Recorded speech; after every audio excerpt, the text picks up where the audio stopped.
Good morning. It's Friday, October the 11th, and this is The Drill.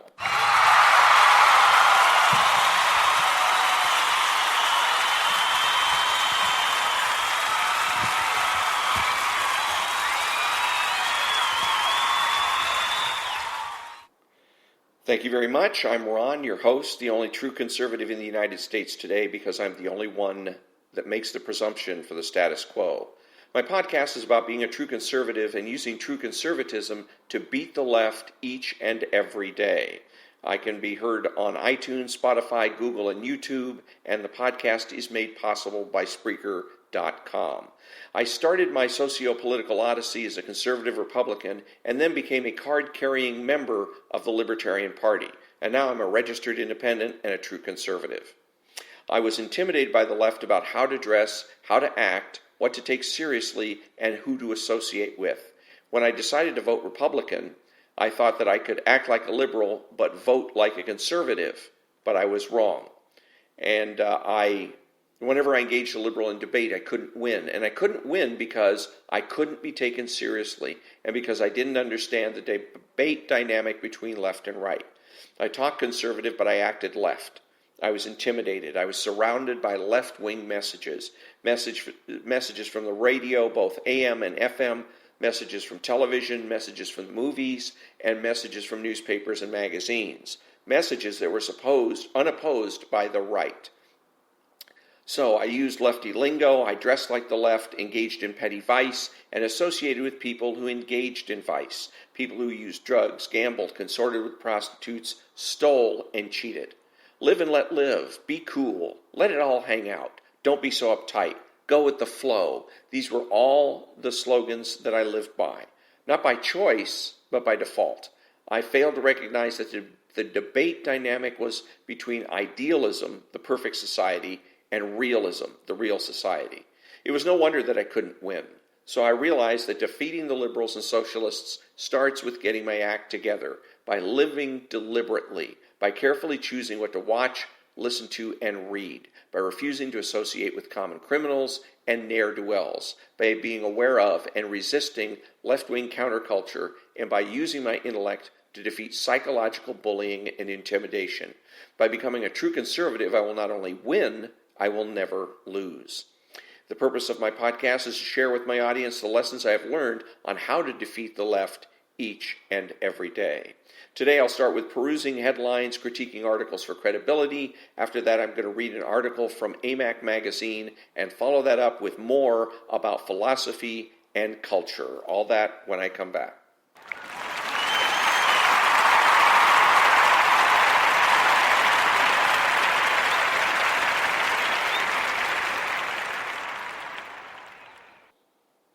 Thank you very much. And one of the big mistakes that the right conservatives make is to glorify collective effort. The right is supposed to be concerned with the rights of the individual, but allow themselves to be caught in the socialist traps by trying to answer the questions that begin, what do we do about? So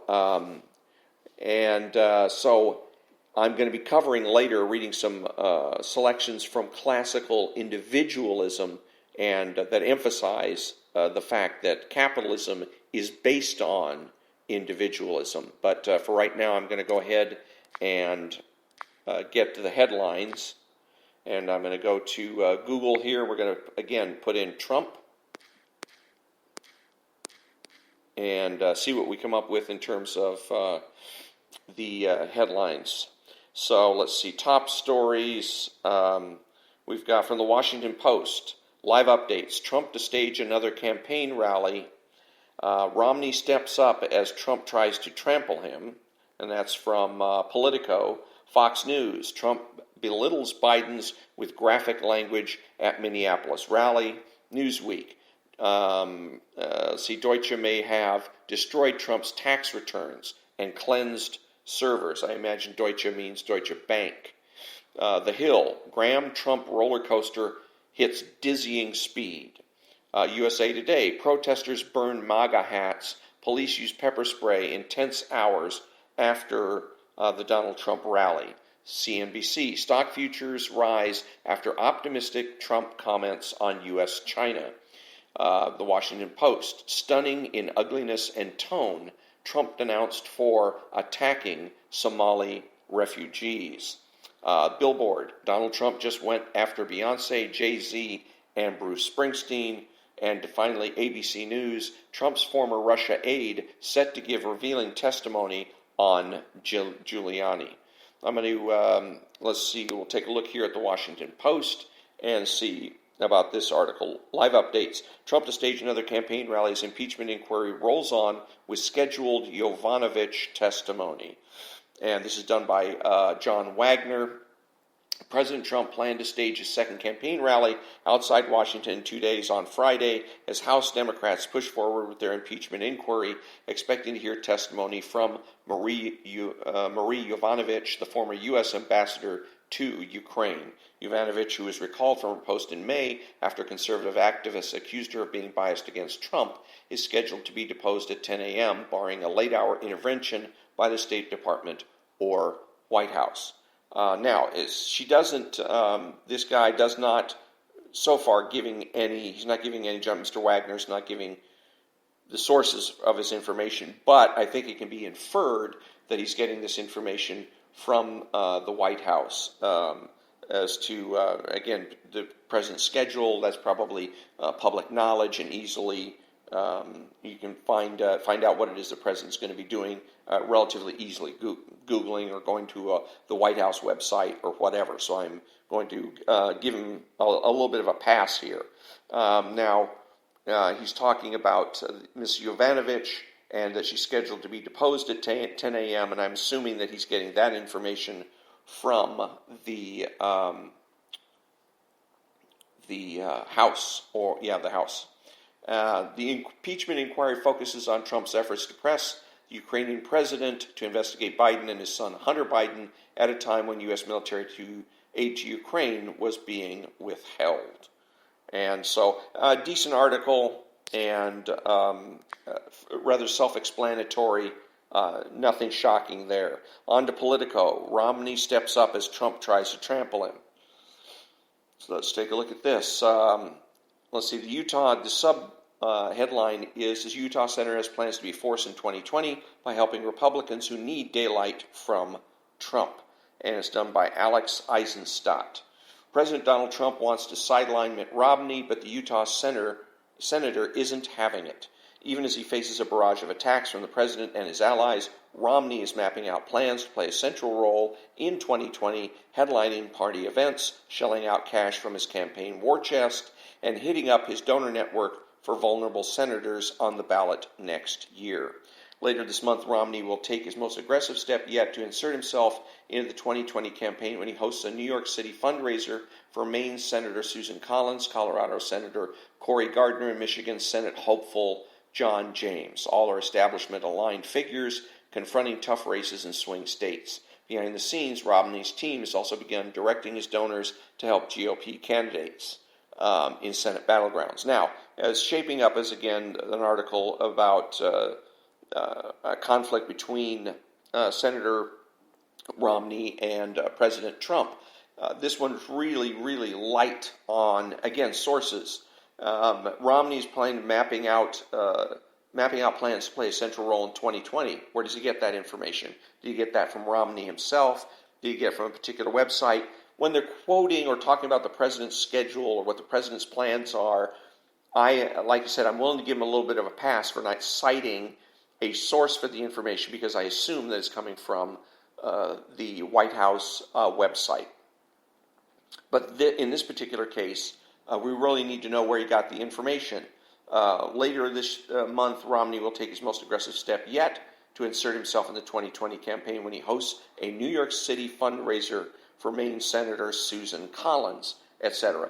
And again, where does he get this information? A lot of articles, by the way, the other thing that you want to look for when you're reading articles is evidence that they're editorializing, that they're taking sides. In this particular article, I don't see it, at least not yet.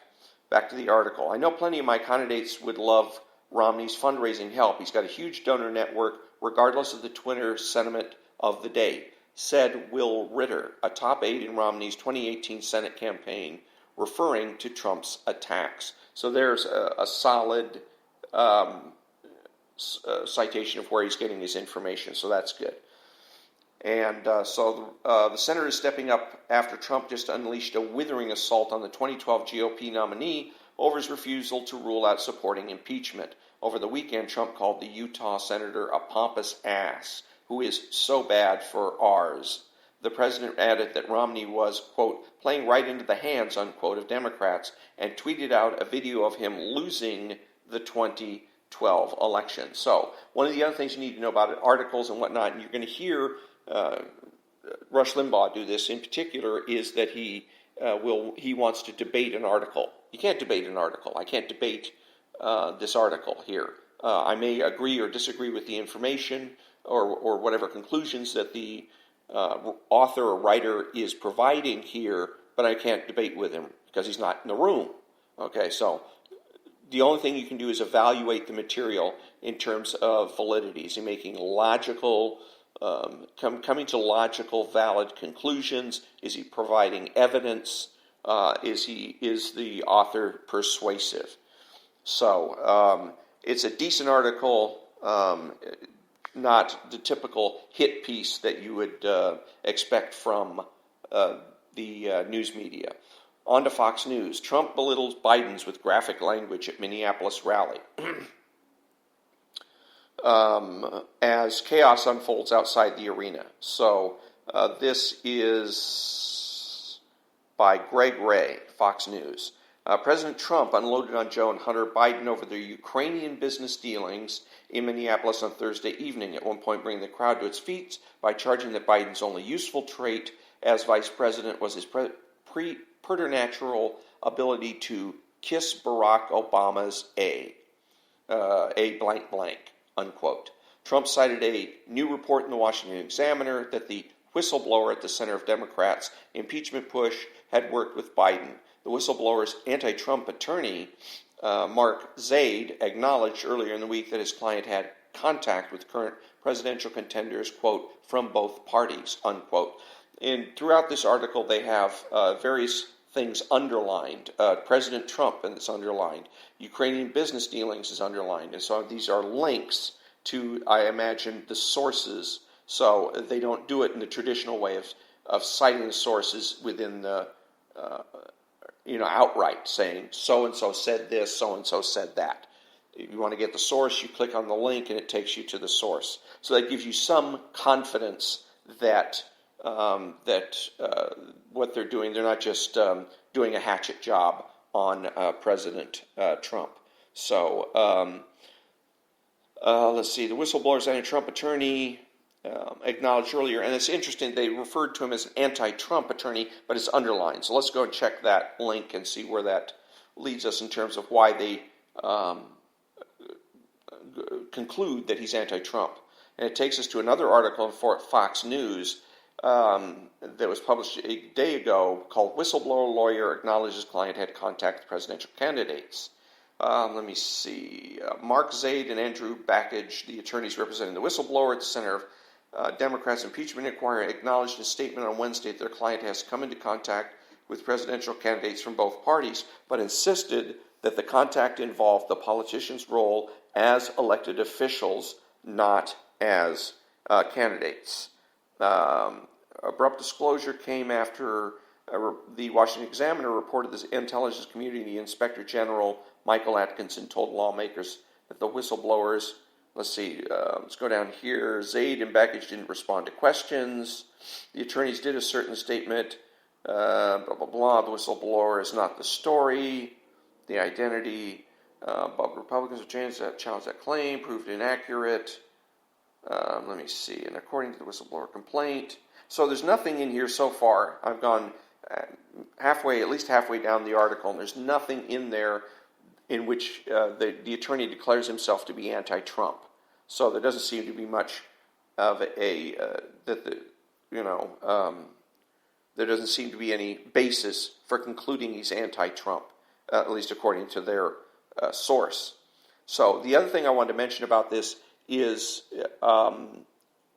President Trump takes a lot of psychological flack from the left, because what the left is trying to do is create enough pressure on President Trump to get him to resign.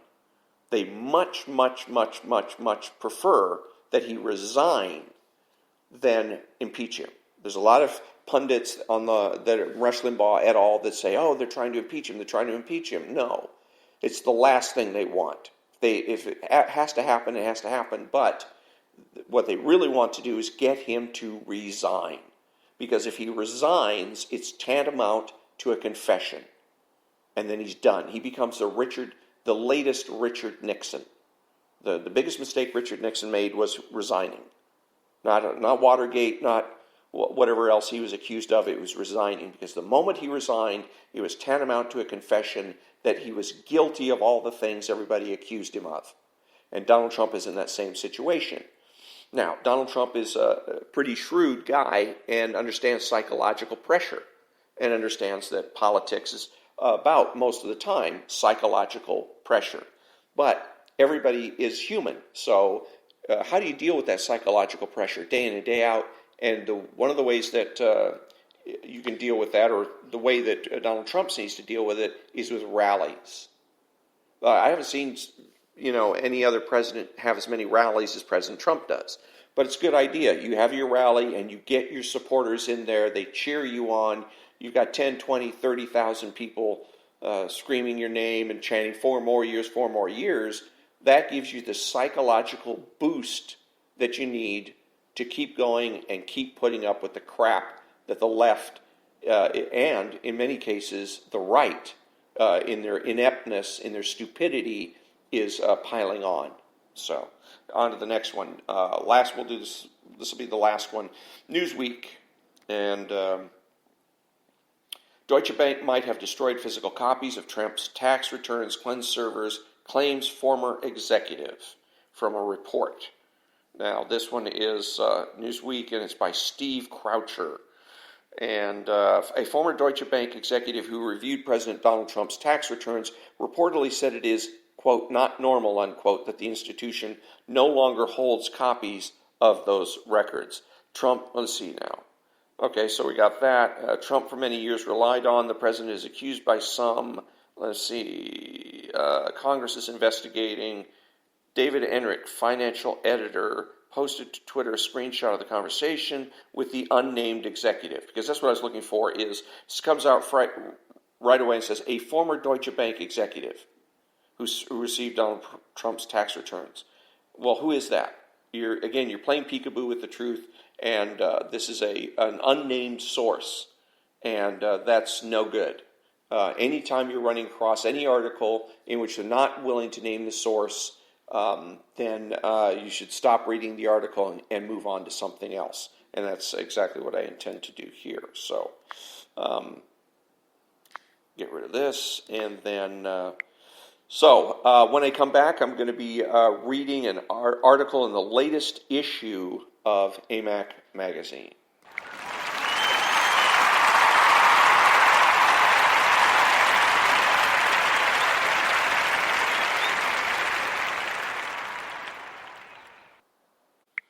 Thank you, and welcome back.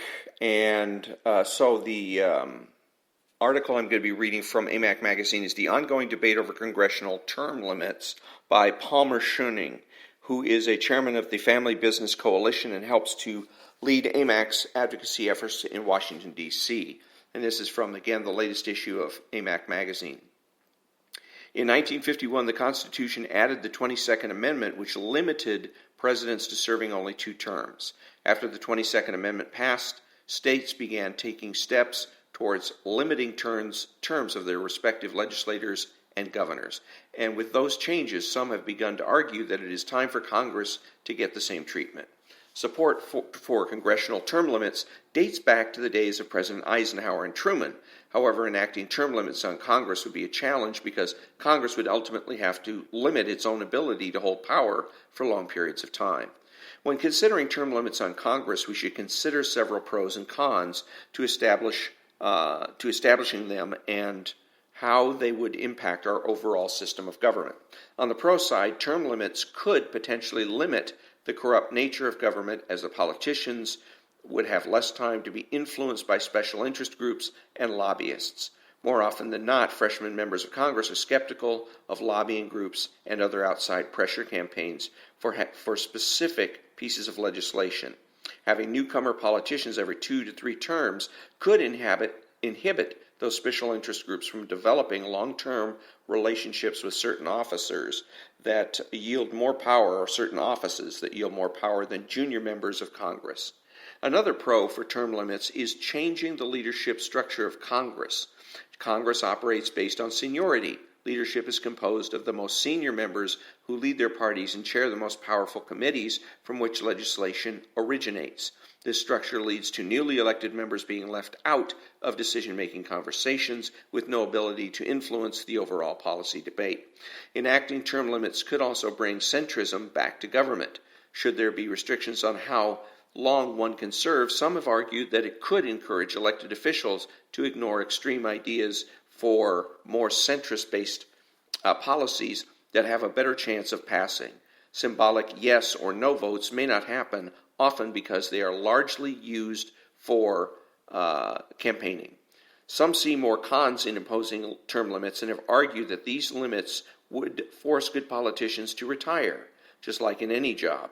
Members of Congress go through a learning curve after arriving in Washington, D.C. Elected officials need time to learn how Congress functions from a legislative standpoint, building relationships, caucusing, and learning office management. Being in Congress requires a unique skill set that is developed over time, just like lawyers and doctors. It has long been argued that elections are already an efficient way to remove an unwanted member of Congress. I just want to comment on this particular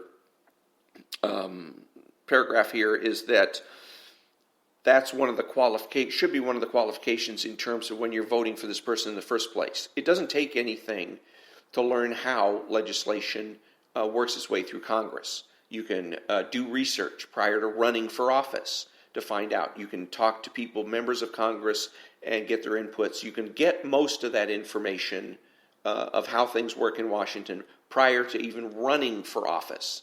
So, of course, that could be a good question. If you have a term limits and you got a new guy and saying, okay, well, explain to me, how does Congress work? How does a bill become law? Start with that one. How does a bill become law? If they can't answer that question, then you don't vote for them.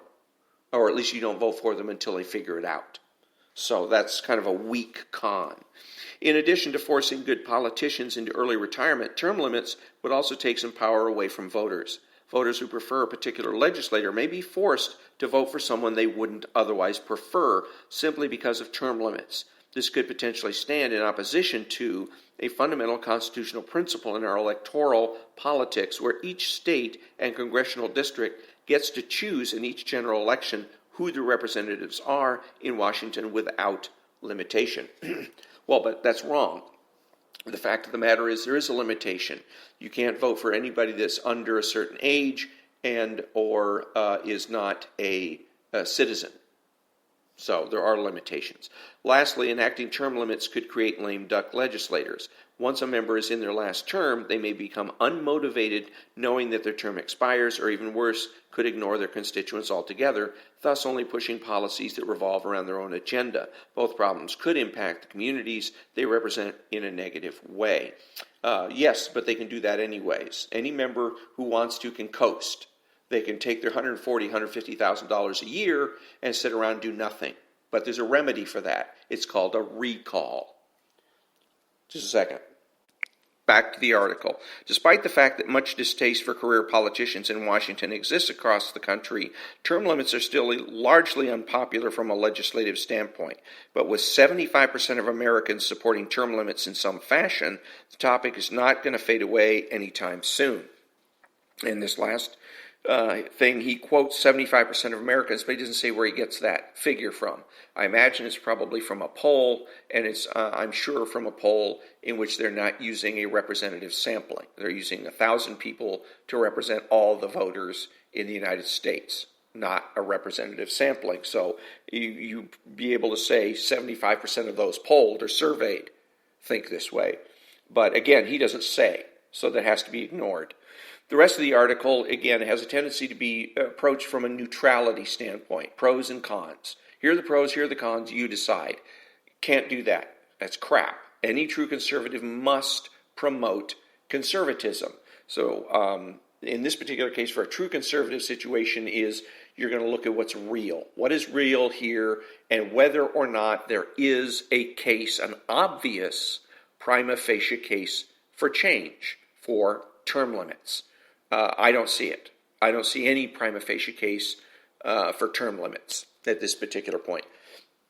So I would say if it came up for a vote, I would have to vote no on this. But the point is that when you're going to advocate, you got to go into it to a situation advocacy. Advocate something. Usually what you're going to be advocating, of course, is true conservatism. But the point is, when you're writing an article and you're talking to somebody, don't do this, make the mistake that this author made and lay it out, and that Rush Limbaugh makes every day. He pretends that he's neutral. I'm just going to give you the facts and let you decide, and then hope that people respond the way he wants to. No, don't do that. All of this comes from left-wing talk radio. Back when I was growing up as a kid, we had talk radio here in Los Angeles on KABC, and it was left. Everybody was on the left, and everything was about, it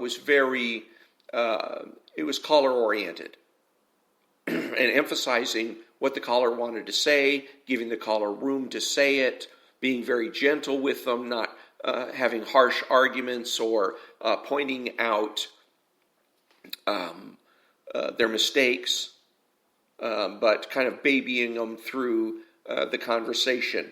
And again, approaching it more as a referee, and I'm saying the person approaching would be the host. So you had I'm thinking in particular Michael Jackson, who came on after the Ken and Bob show. And you had Michael Jackson, and he would have whatever topics du jour, and he'd have callers call in, but he would be very, very gentle with them, and he would act more like a referee than anything else. And he would present himself as neutral, and he's just there to listen, that kind of thing. And that's crap. Every human being has a position, has biases, has opinions. And the point is to present those opinions. You're talking because you want to persuade somebody. I'm trying to persuade you to be a true conservative, and I'm trying to persuade you to promote true conservatism. If you're writing, if you're talking, promote true conservatism. Promote your viewpoints. Don't pretend to be neutral. You're not. Okay, and so anyways, that's the end of the article by Palmer Schoening, the ongoing debate over congressional term limits, from the latest issue of AMAC magazine. And when I come back, I'm going to be go ahead and read some selections about classical individualism.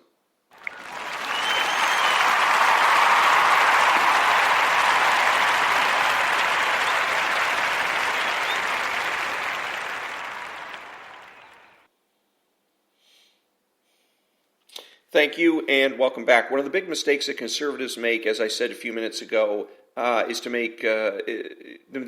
glorify collective effort.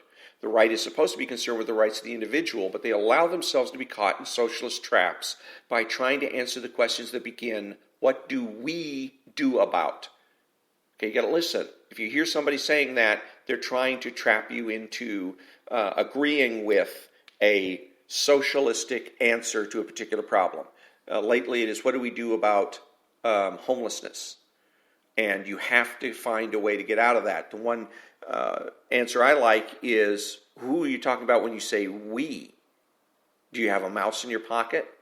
The other thing you can do is say, no, the question is what we do about it. The question is, what are you doing about it? Okay, put it on them. Make it an individual thing, because it is. Ultimately, it's an individual effort.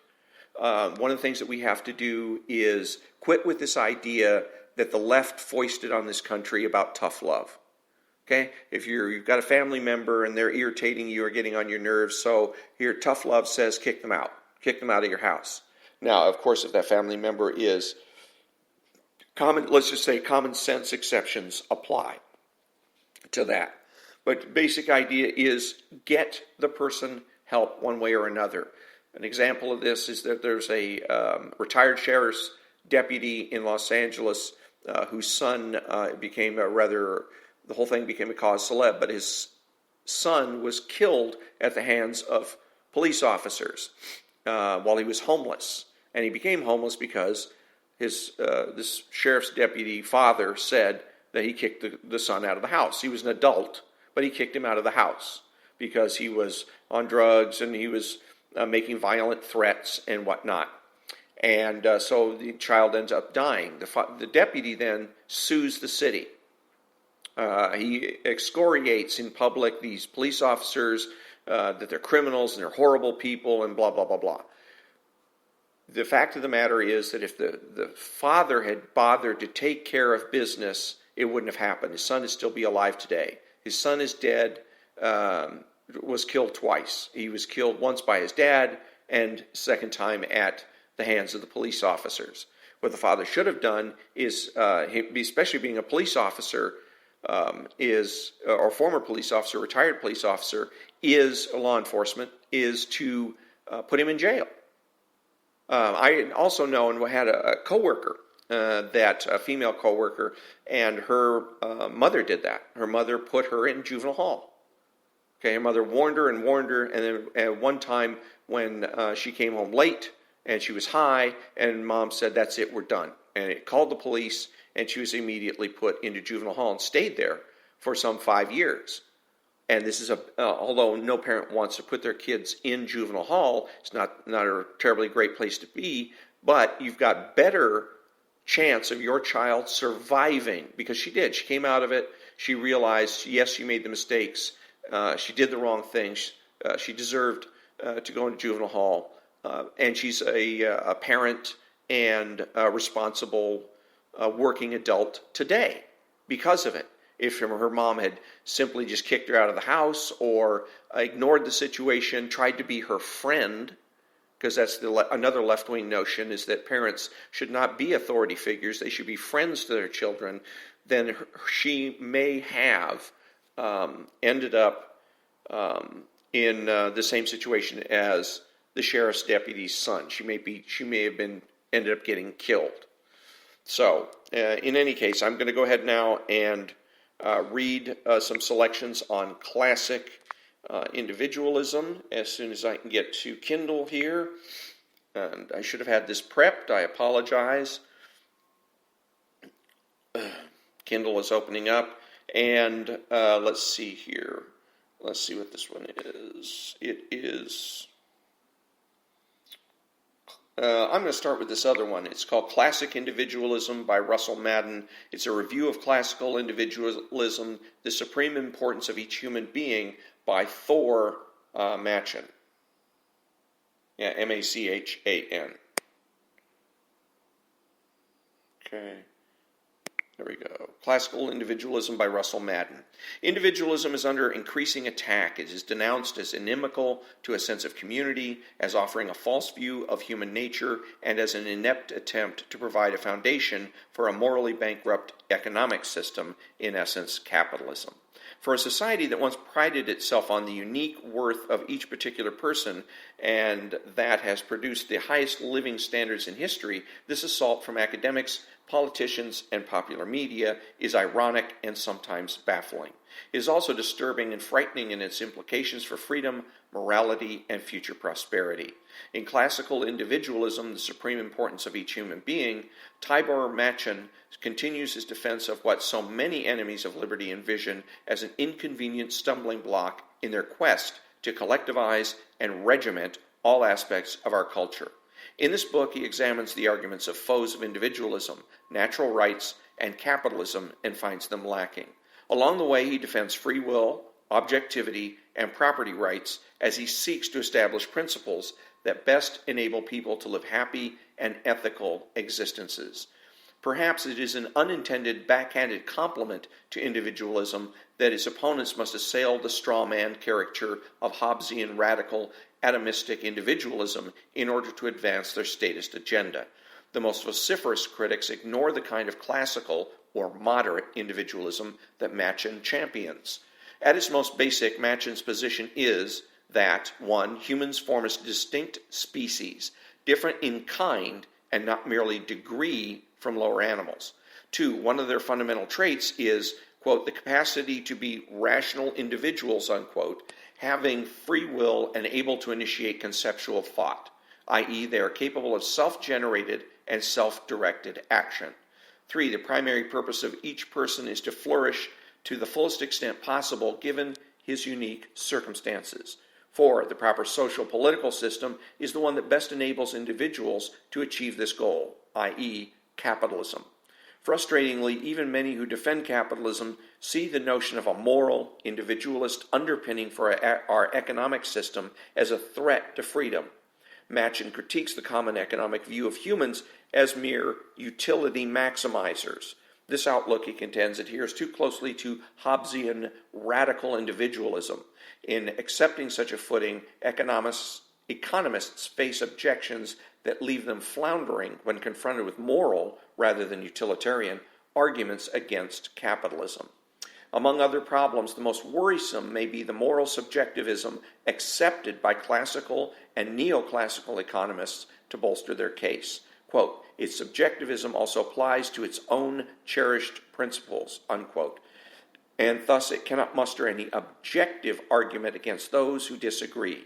Without an objective grounding, the utilitarian project to defend capitalism dissolves into a framework we have agreed to try, but from which we can step away at any time. Arbitrary rules rather than objectively determined principles arising from the nature of what it means to be human offer us no stability and no defense against the collectivists and statists. Quote, any judgment of what is morally or politically good or bad comes to no more than a preference, lacking any objective, binding, moral import, unquote. Without a means to say what people should or should not do, without a way to establish general principles applying to all individuals regardless of their context, without a firm barrier against those who believe they need no justification for what they will force upon us, it is little wonder that collectivism, which does lay claim to proper morality, that it continues to enjoy broad appeal and power in cultures throughout the world. Machen does not demand that economists actively offer moral defenses of capitalism and the economic activities they study. He does, however, suggest that they should at least acknowledge that their investigations do, in fact, rest on objective moral principles, even if they choose not to focus their energies upon them. He draws an analogy with an engineer who concentrates on building bridges, but can still note that his work depends upon and actualizes objectively verifiable laws. Machen points out the false view that many have of objectivity, that it applies only to what is known eternally and unchangeably as true. Instead, he notes that to be objective means to examine all relevant evidence, to have, quote, support that establishes the truth of something beyond a reasonable doubt, unquote. To accept general principles, but to realize they will be applied differently depending upon an individual's specific circumstances. Objectivity lies in the means of proving some claim, not in the range of its applicability, quote unquote, and that a, quote, central feature of any objective ethical value judgment is that a person must be able to choose, unquote. Thus, there is no justification for forcing people to behave in a particular way, even if that behavior is objectively best for them. Machen also takes those economists to task who view, quote, rational behavior, unquote, as any action that is, quote, deliberate, unquote, planned, without regard to any moral evaluation.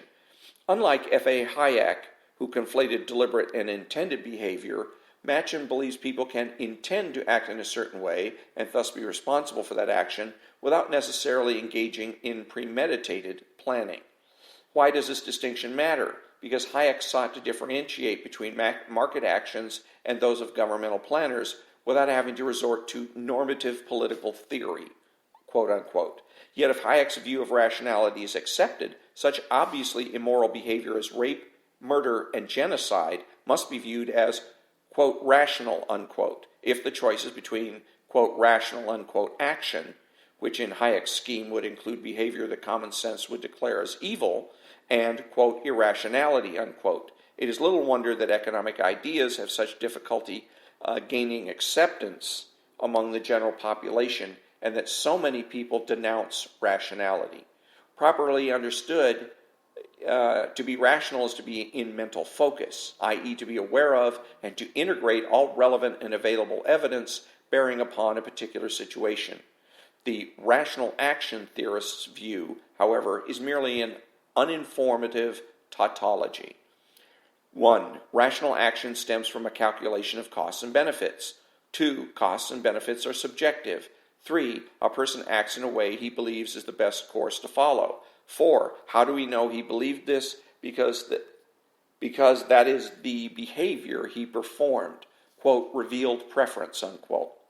5. Therefore, quote, all actions are necessarily characterized by their seeming to the agent to be the best thing to do, unquote. This precludes us from reaching any objective judgment of a person's behavior and leaves us impotent to criticize any behavior or hold anyone morally accountable, including the enemies of freedom. Yet even those who appeal to such a subjective orientation maintain that everyone else should believe as they do, which is itself a normative judgment. Again, an example of using ethics to deny ethics. Back to the book. For Machen, quote, human evil is the willful neglect of full mental focus. And if the results of full mental focus are always as good as they could possibly be as far as the quality of human actions is concerned, then full mental focus cannot have as its target evil ends, unquote. In addition to these more foundational issues, Machen refutes fallacies leveled at capitalism and demonstrates that it is the only moral economic political system. By preserving individuals' moral options through the observation of property rights, capitalism preserves people's moral autonomy and provides the culture most likely to enable individuals to achieve happiness and success in their social and personal existences. He also demonstrates the superiority of classical individualism and capitalism to multiculturalism, radical feminism, animal rights, and status environmentalism in addressing current social problems. Machen's final chapter considers, quote, the moral vision of Ayn Rand, unquote, and her emphasis on reason, individualism, and capitalism. In her work, he finds support for people's, quote, objective need for morality, unquote, and the fact that the, quote, happiness and perfection of human life, unquote, must take precedence over any imposed duties. Following her ethical theory, we are each able, quote, to construct our own personal, but always human, ideal, unquote. In order to live meaningful, inspired lives, we need not accept any external collectivist vision to which we must subordinate ourselves. We must each, quote, undertake the supreme moral effort to think conscientiously and to live by the judgment of such conscientious thought, unquote. While many people find this prospect frightening or disgusting, others, such as Tibor Machen, welcome it with open arms. I can only concur. So, well written. He's promoting something. He's not afraid to promote it. He speaks definitively, and especially at the end where he says, I concur. So he's not pretending to be neutral. And I think the left, it occurred to me as I was reading the article that the left likes to conflate two concepts, and one is objectivity with neutrality. And so they will claim when they're being neutral that they're being objective. Okay, so that gives their statements the ring, the false ring, but the ring of authority. So, and that's why they go ahead and speak in neutral, i.e. objective terms. But again, it's not objective. If you're not stating, objectivity is the ability to state an opinion and give your reasons for it. Give sound, valid reasoning for why it is that you're stating a particular position or opinion, or you're promoting a particular activity or idea. That's objectivity. Coming out and saying, I'll give you the facts and let you decide is not objectivity, it's neutrality. And if you're going to be neutral, my question to you is, why should I listen to you? If you have nothing to say, why should you speak? Why should we be bothered to listen to you? Why bother to speak at all, for that matter? Back in a minute.